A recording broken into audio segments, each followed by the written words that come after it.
look for solution. Any other question? Questions, gentlemen, ladies? Raising.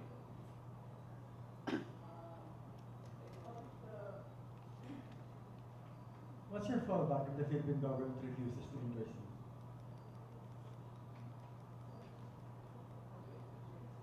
What if the Philippine government does not do anything? I think that's the import of the question. Does not lift a finger or just pay lip service to the claim of the Sultanate of Sulu.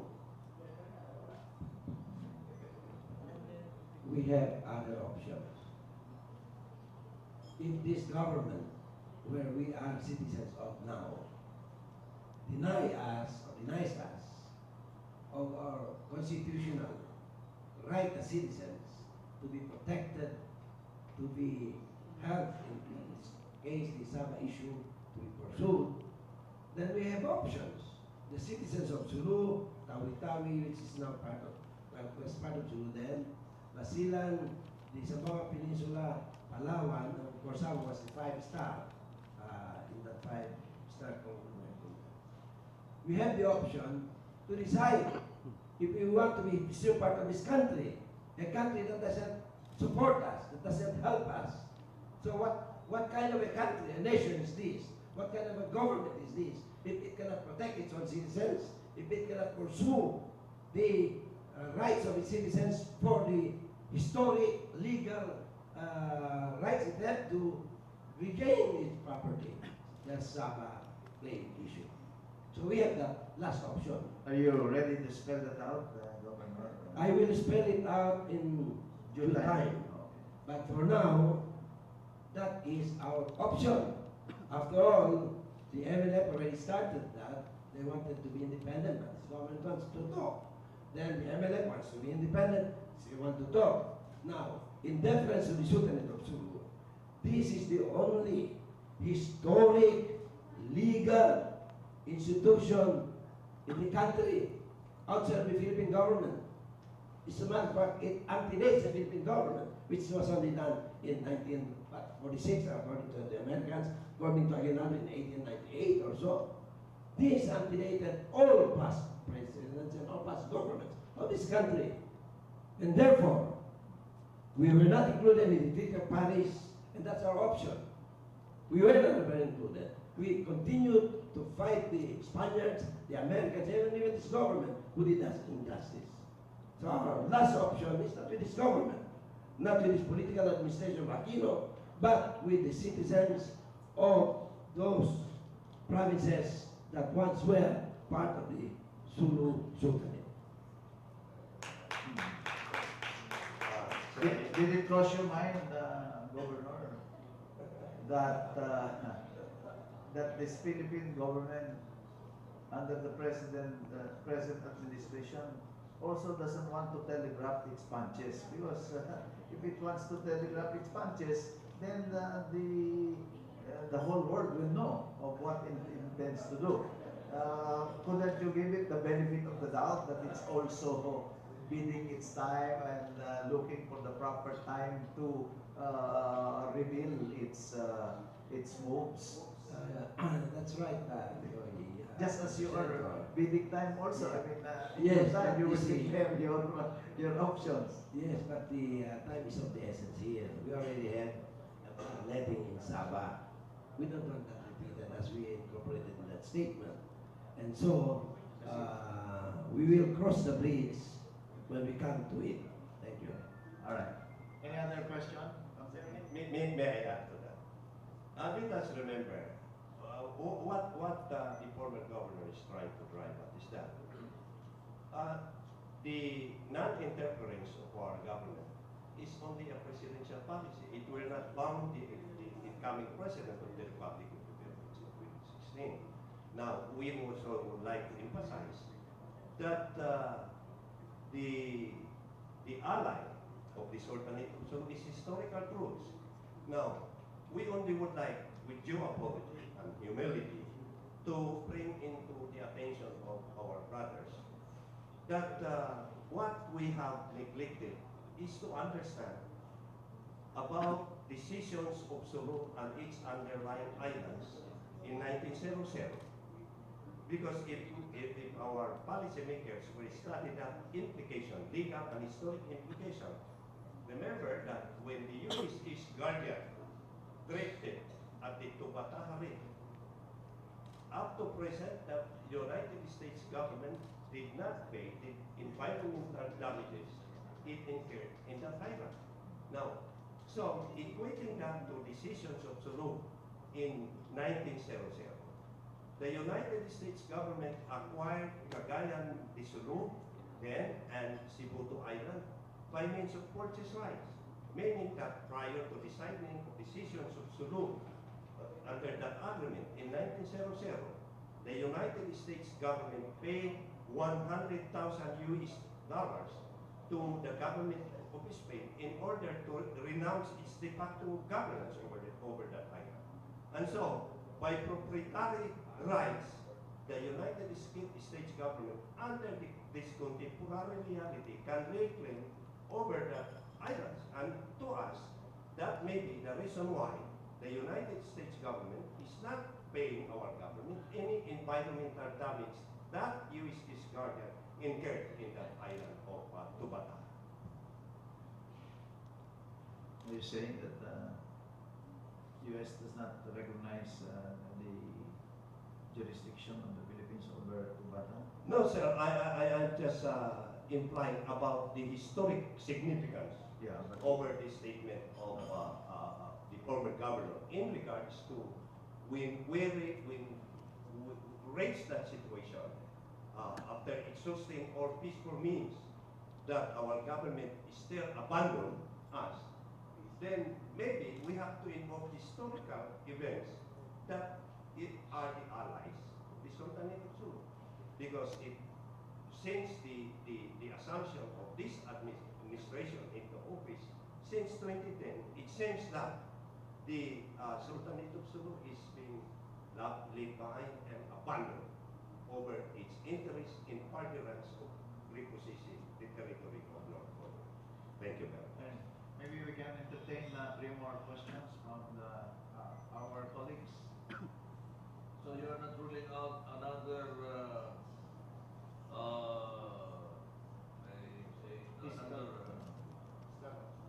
standoff or a part 2 of the Invasion. Rajabuda, invasion of the Rajabuda. Better coordinated this time. And perhaps Okay. So you're not ruling out another invasion. All right. Sir, public declaration, we are not. They said there are several options. I just want to say something in behalf of your statement. We have to correct it because ours is for growth. The Malaysian sinabi na invade tayo. No. The truth of the matter, hindi nag-invade yun kapatid namin, pati kasama niya.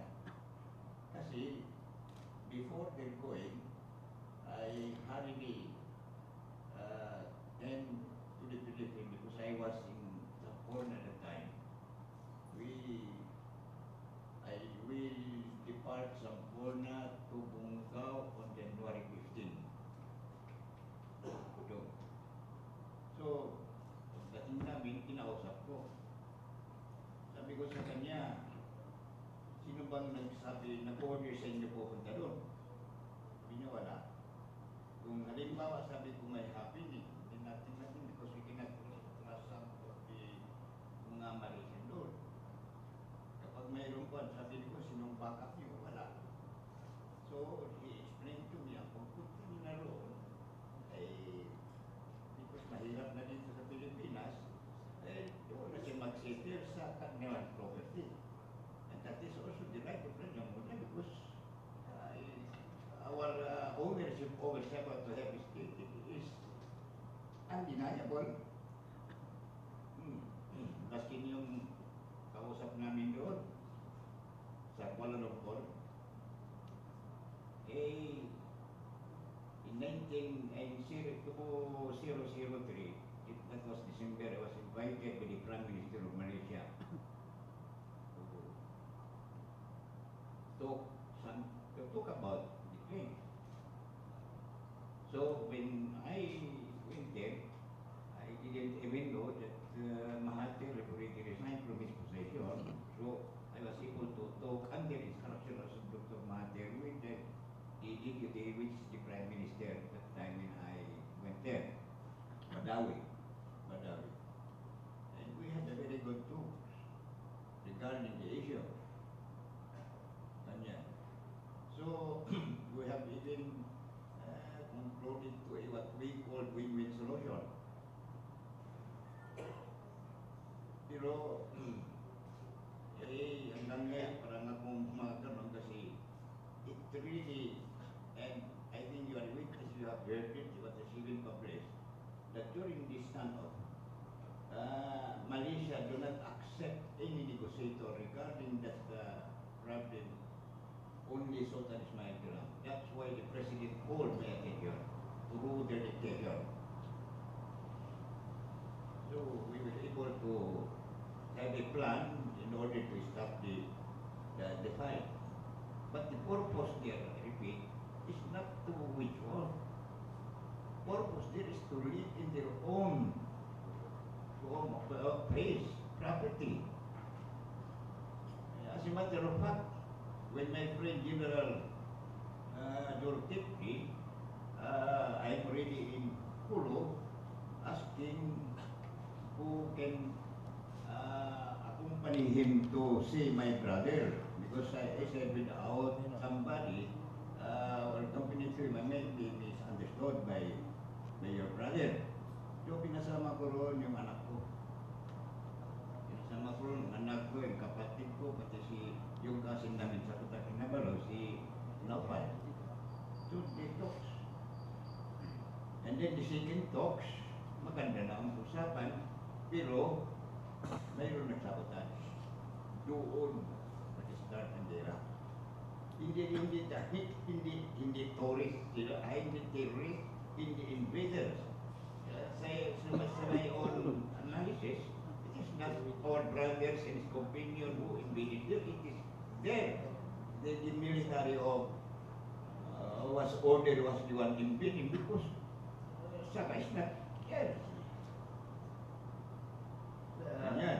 Pero, yeah, I just want to make it clear that Sultan, I think these are the facts on the ground.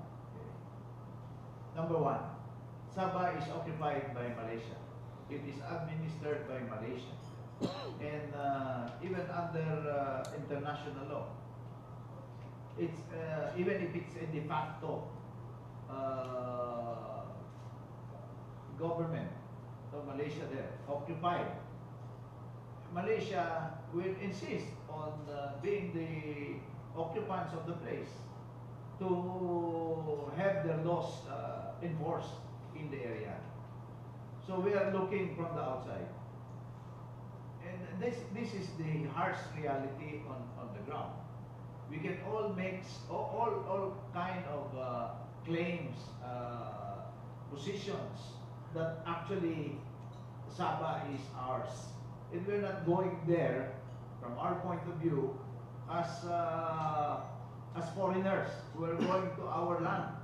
So from our perspective, but from the Malaysian perspective, they're the occupiers of the land, they administer, they manage the area.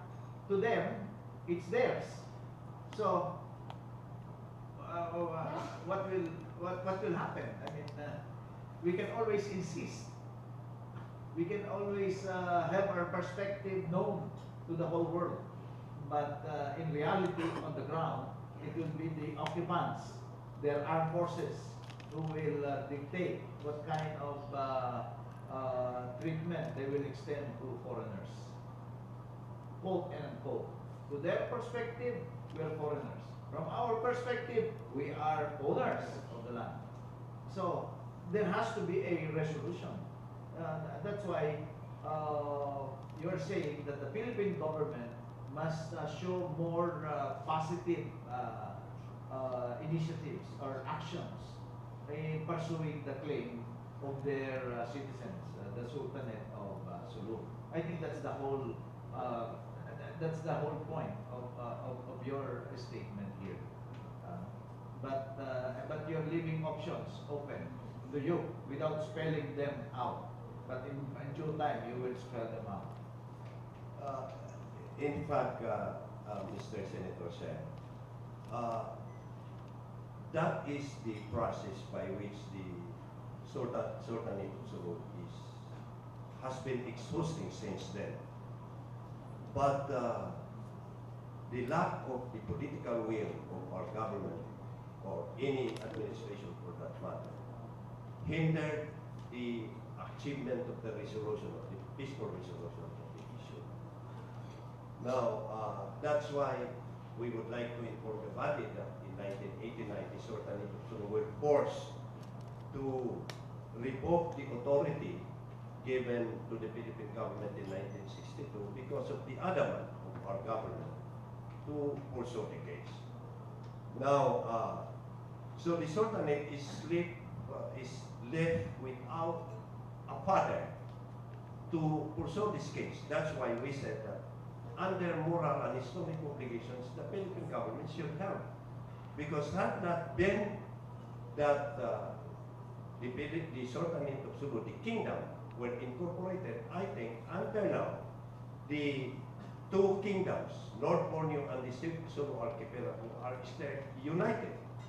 But because of historical events that took place, then the two kingdoms were divided. And so, that is the reason why, during this standoff, we really sincerely appealed to the administration of President Aquino to intercede and help the Sultanate to resolve the issue insofar as, what you have said, sir, in the view of the Sultanate, since 1989, the Philippine government is no longer bound by the act of the Sultan of Sulu to pursue the case because it had already revoked the authority given in 1962, in 1989.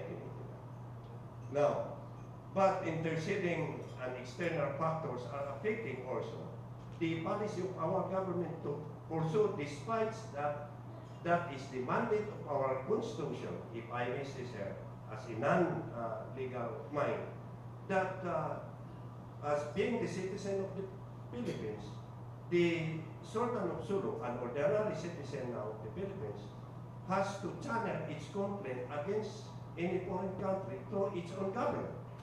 But this provision of constitution is no longer understood by those people who are in power. So this is the dilemma that is befalling in the Sultan of Sulu right now. Thank you very much. In fairness, I don't think the Philippine government has announced that it is abandoning the Sabah claim. In fairness, but there are two levels of relationship here.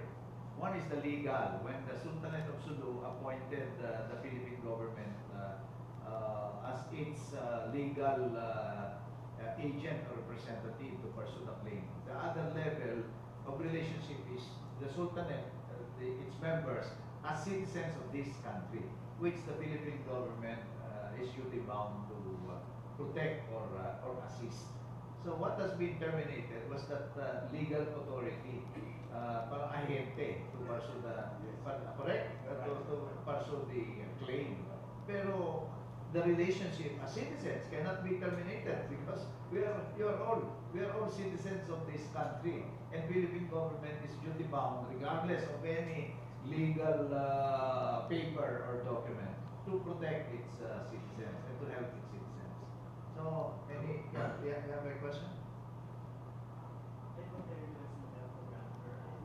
Rappler. Yeah.